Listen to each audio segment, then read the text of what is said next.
3월 27일 목요일 하나님 말씀 민수기 5장 11절부터 31절까지입니다. 말씀이 길지만 한번 같이 읽겠습니다. 11절 제가 먼저 읽겠습니다.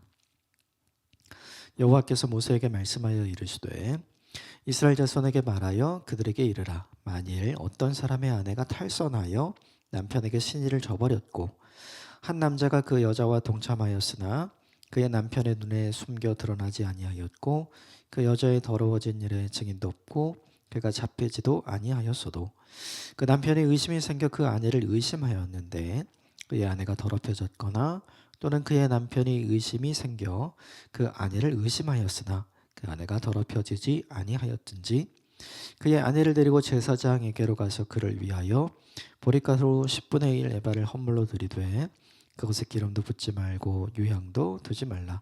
이는 의심의 소재요 죄악을 기억나게 하는 기억의 소재라. 제사장은 그 여인을 가까이 오게 하여 여호와 앞에 세우고 토기에 거룩한 물을 담고 성막바닥에 티끌을 취하여 물을 넣고 여인을 여호와 앞에 세우고 그의 머리를 풀게 하고 기억나게 하는 소재물 곧 의심의 소재물을 그의 두 손에 두고 제사장은 저주가 되게 할 쓴물을 자기 손에 들고 여인에게 맹세하여 그에게 이르기를 내가 내 남편을 두고 탈선하여 다른 남자와 동침하여 더럽힌 일이 없으면 저주가 되게 하는 이 쓴물의 해독을 면하리라. 그러나 내가 내 남편을 두고 탈선하여 몸을 더럽혀서 내 남편 아닌 사람과 동침하였으면 제사장이 그 여인에게 저주의 맹세를 하게 하고 그 여인에게 말할지니라. 여호와께서 내 넙떡다리가 마르고 내 배가 부어서 내가 내 백성 중에 저주거리 맹셋거리가 되게 하실지라. 이 저주가 되게 하는 이 물이 내 창자에 들어가서 내 배를 붓게 하고 내 넙적다리를 마르게 하리라 할 것이요 여인은 아멘 아멘 할지니라. 제사장이 저주의 말을 두루마리에 써서 그 글자를 그 쓴물에 빨아넣고 여인에게 그 저주가 되게 하는 쓴물을 마시게 할지니 그 저주가 되게 하는 물이 그 속에 들어가서 쓰리라. 제사장이 먼저 그 여인의 손에서 의심의 소재물을 취하여 그 소재물을 여호와 앞에 흔들고 제단으로 가지고 가서 제사장은 그 소재물 중에 한 움큼을 취하여 그 여자에게 기억나게 하는 소재물로 제단 위에 불사르고 그 후에 여인에게 그 물을 마시게 할지니라. 그 물을 마시게 한 후에 만일 여인이 몸을 더럽혀서 그 남편에게 범죄하였으면 그 저주가 되게 하는 물이 그의 속에 들어가서 쓰게 되어 그의 배가 부으며 그의 넙적다리가 마르리니 그 여인이 그 백성 중에서 저주거리가 될 것이니라. 그러나 여인이 더럽힌 일이 없고 정결하면 해를 받지 아니하고 임신하리라. 이는 의심의 법이니 아내가 그의 남편을 두고 탈선하여 더럽힌 때나 또는 그 남편이 의심이 생겨서 자기의 아내를 의심할 때 여인을 여호와 앞에 두고 제사장이 이 법대로 행할 것이라. 남편은 무죄할 것이요 여인은 죄가 있으면 당하리라. 아멘. 이것은 하나님의 말씀입니다. 오늘 본문의 내용은 그 배우자의 정결법에 대한 이야기가 나오죠. 오늘 본문의 이제 주요적인 내용은 여인이 탈선하여, 아내가 탈선하여 이런 말이 나오죠. 그런데 이걸 꼭 이제 여성에게만 적용할 수는 없는 것 같고 남자들에게도 남성들에게도 이제 똑같이 오늘 우리에게는 적용을 해야 되겠죠. 외도와 불륜이 의심이 되지만 확정적인 증거가 없을 때 어떻게 해야 되는가? 그게 이제 오늘 본문 전체의 내용인데 간단하게 좀 정리를 하면 이렇게 돼요. 의심은 되는데 확인할 길이 없다. 그럼 첫 번째, 함께 제사장에게 간다. 그리고 두 번째가 소제물을 드린다. 그리고 이야기를 한 후에 성막의 흙먼지와 물두멍의 물을 함께 섞고 그 앞에서 여인으로 하여금 스스로 정결을 맹세하게 한다. 그리고 다섯 번째는 그 저주의 말이 기록된 문서를 그 함께 준비했던 흙먼지와 물두멍에 물을 담아두었던 물 항아리에 넣는 거죠. 그리고 소제를 드립니다. 그리고 그 물을 마시게 하는 거죠. 만약에 외도를 했다면 여인의 몸에 이상이 생길 것이다. 그러나 외도를 하지 않았다면, 즉 정결하다면 오히려 임신의 복을 얻게 될 것이다. 이 내용이 오늘 본문 전체의 내용이에요. 우리가 이 본문에서 이제 생각해보고 우리에게 적용해봐야 될 게 있어요. 첫 번째는 뭐냐 하면 지금 민수기의 시작이잖아요. 그러니까 출애굽해서 홍해를 건너고 마라를 지나서 엘림을 지나서 르비딤을 지나서 결국 시내산에 온 거거든요. 시내산에서 한 10개월 조금 넘게 있다가 이제 떠날 채비를 하고 있는 중이에요. 그럼 되게 중요한 게 뭐냐 하면 이들과 함께 하시는 하나님이 계시는가? 있죠. 출애굽한 이후에 가나안에 들어가기 전까지 이스라엘 백성을 떠나지 않은 게 있죠. 구름 기둥, 불 기둥, 만나를 주시는 하나님, 그리고 반석에서 물을 주셨던 하나님. 그러니까 이스라엘 백성들이 가는 곳마다 먹을 거, 마실 것을 하나님께서 늘 주신 거예요. 그리고 중요한 게 하나님께서 직접 기록해 놓으신 율법, 율법의 두 돌판을 가지고 있죠. 하나님 임재의 큰 상징이었어요. 그리고 하나님께서 말씀해 주셔서 그대로 지은 성막이 실제로 이제 그들 진영에 이제 함께 있게 됐고, 사람들은 어디서나 눈을 성막을 향해 돌리기만 하면 그 성막을 볼 수 있었어요. 거기에 계시는 하나님, 우리와 함께 계시는 하나님을 느끼고 경험할 수 있었죠. 특별히 출애굽기 32장에 어떤 사건이 나오면 금송아지 사건 나오잖아요. 그 금송아지 사건 때문에 하나님께서 어떻게 분노하시는지, 하나님께서 어떻게 그분의 분노에 대해서 심판과 징계를 하시는지, 그러나 하나님께서 어떤 긍휼의 마음으로 그들을 회복하시고 다시 그들에게 회개의 기회를 주시는지, 이걸 다 경험했단 말이에요. 그러니까 출애굽한 오늘 본문에 외도가 의심되는 가정의 이 사람들도 항상 무엇을 보냐 하면 구름 기둥 불 기둥 보고 하나님이 주신 만나를 먹고 하나님이 주신 물을 마시고 자기들과 함께하는 성막, 그것을 늘 보았단 말이죠. 그런데 문제는 그렇게 하나님을 경험하고 함께 있고 늘 보아도요, 자신 안에 있는 욕망을 다스리지 못하는 거예요. 이게 이 본문에 등장하는 사람이죠. 관리가 되는 욕망은 괜찮죠. 욕심이라는 게 없을 수는 없잖아요. 근데 관리가 되지 않는 욕망이 문제인 거죠. 이것은 항상 하나님이 원하지 않는 죄악으로 가기 때문이죠. 오늘 본문도 마찬가지죠. 이 본문엔 남편이 나오고 아내가 나오죠. 기혼자예요.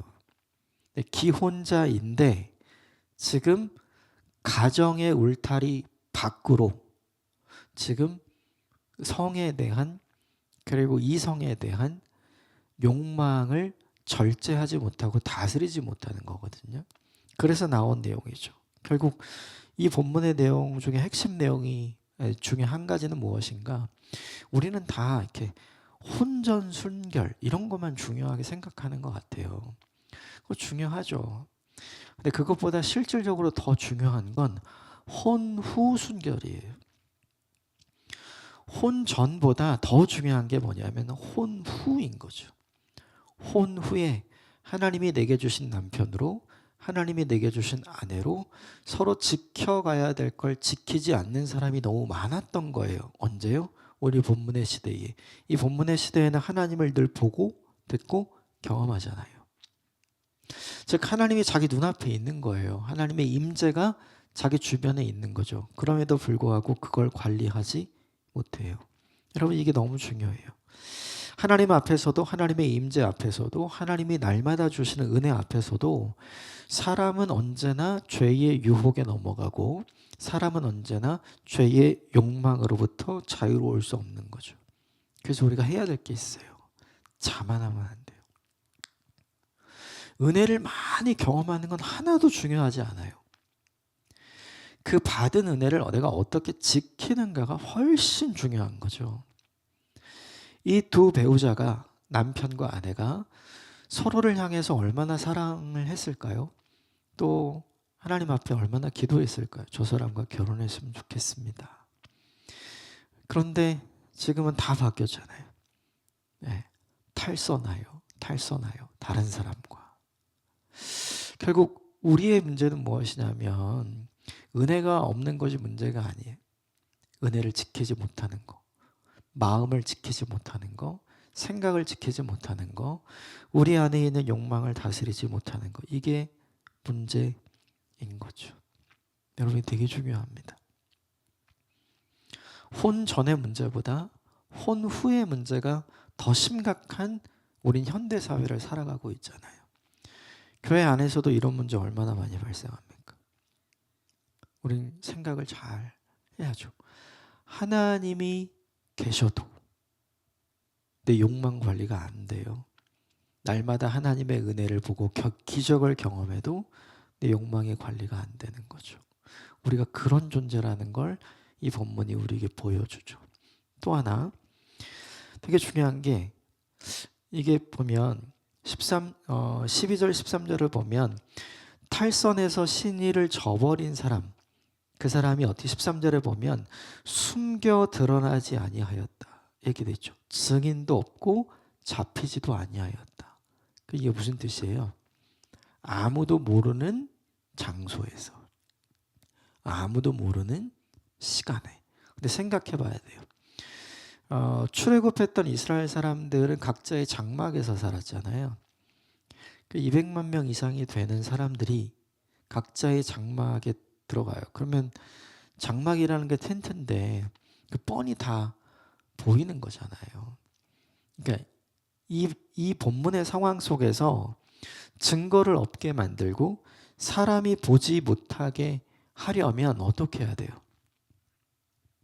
모두가 자는 시간이거나 아무도 없는 곳으로 가야 되는 거죠. 그러면 모두가 잠든, 단 한 사람도 깨어있지 않고 다 자는 시간, 그런 게 있을까요? 있을 수 있겠죠.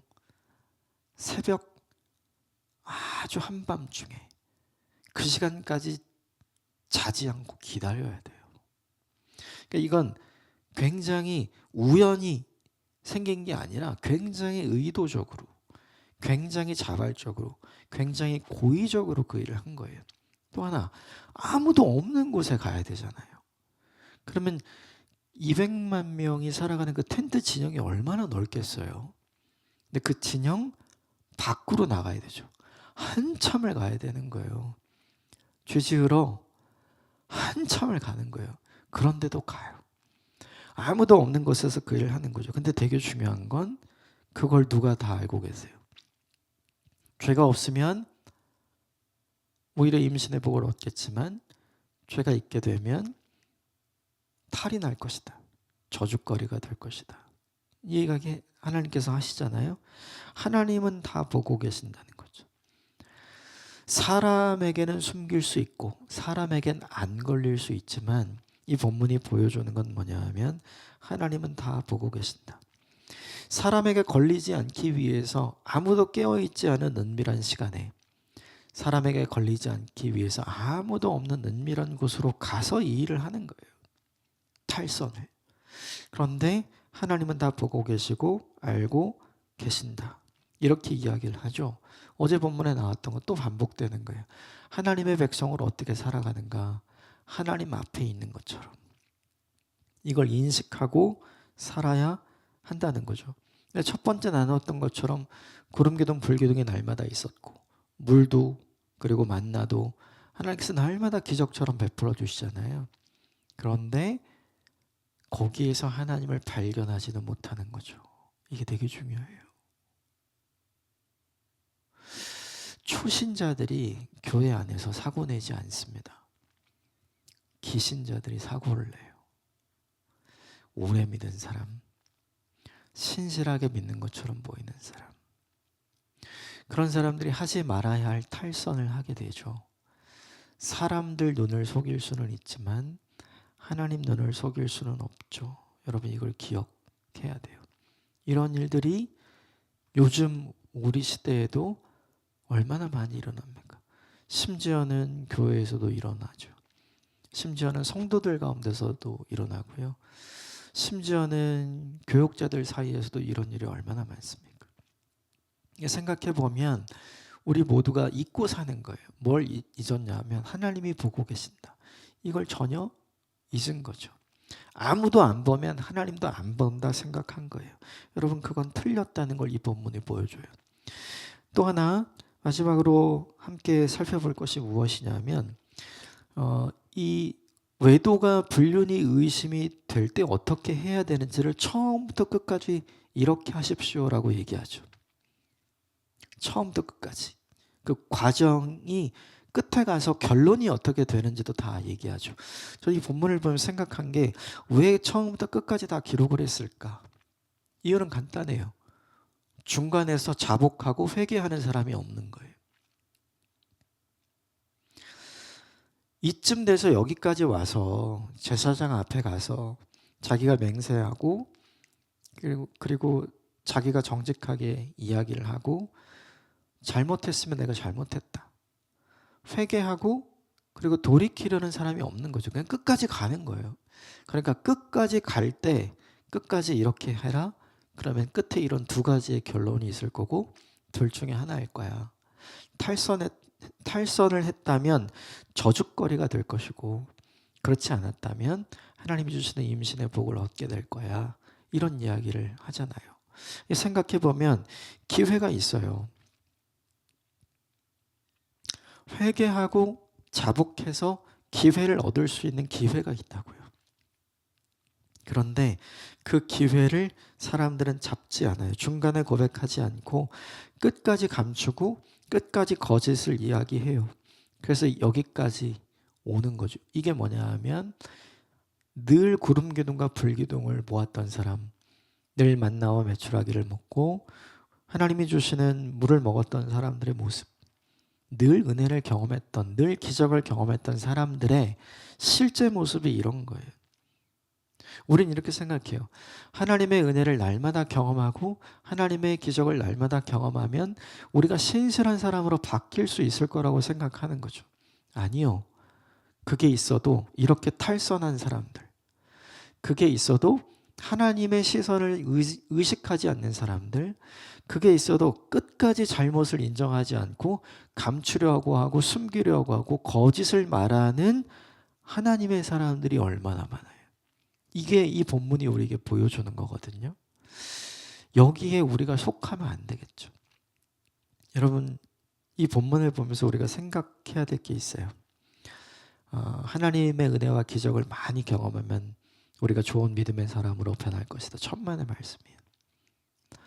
아무도 안 보면 괜찮다. 누구에게든 걸리지만 않으면 괜찮다. 아니요. 천만의 말씀이에요. 하나님 다 보고 계시잖아요. 중요한 건 우린 끝까지 오리발 내밀고 끝까지 고백하지 않고 끝까지 간다는 거죠. 이게 우리의 오만함, 우리의 자만함이 얼마나 심각한지를 보여주죠. 이 세 가지 모두를 담지 않은 반면교사의 사람이 되시기를 주님의 이름으로 축복합니다. 이걸 하지 않을 방법은 딱 하나인 것 같아요. 내 안에 있는 욕망을 다스려야 되죠. 내 안에 있는 욕망을 다스리기 위해선 나와 함께 계시는 주님, 나를 지켜보고 계시는 주님의 시선을 의식하는 인생을 살아야 돼요. 주님이 지금 나와 함께 계신다. 주님이 지금 나를 보고 계신다. 여러분, 이런 유혹이 찾아올 때마다 이 말씀을 하셔야 돼요. 그래야 내가 그걸 선택하지 않을 수 있죠. 유혹이 없는 그리스도인은 없어요. 다만 하나님이 기뻐하시는 건 유혹을 이기는 그리스도인이 되기를 원하시는 거죠. 저와 여러분이 그런 사람이 되시기를 간절히 바라봅니다. 함께 기도하겠습니다.